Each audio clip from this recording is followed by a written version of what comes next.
Age అనేది ఎక్కువైన తర్వాతనే పెళ్లి చేసుకునే పరిస్థితి ఇప్పుడు ఉన్నది. సో బికాస్ ఆఫ్ స్టడీస్ కావచ్చు, బికాస్ ఆఫ్ వేరియస్ రీజన్స్ అంటే వాళ్ళు సెట్ కావాలనుకుంటున్నారు.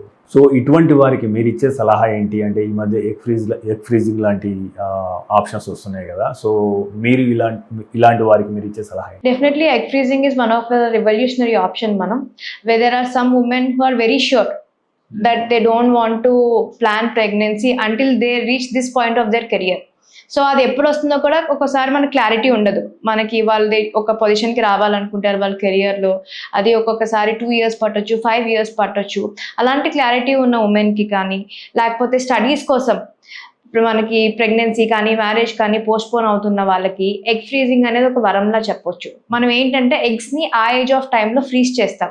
సో వాళ్ళకి ఆ ఎగ్ యొక్క క్వాలిటీ అనేది మెయింటైన్ అవుతుంది. సో వాళ్ళు ఎప్పుడు ప్రెగ్నెన్సీకి రెడీగా ఉంటే ఆ టైంలో వాళ్ళు ఈ ఫ్రీజ్ చేసిన ఎగ్స్ వాడుకుని ప్రెగ్నెన్సీని పొందవచ్చు.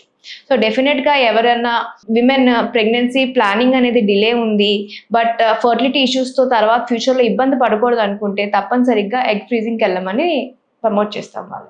మీరు తీసుకునే అదే మందులు, అదే నాణ్యమైన మందులు మెడ్ ప్లస్ బ్రాండ్స్ పై సగం ధరకే.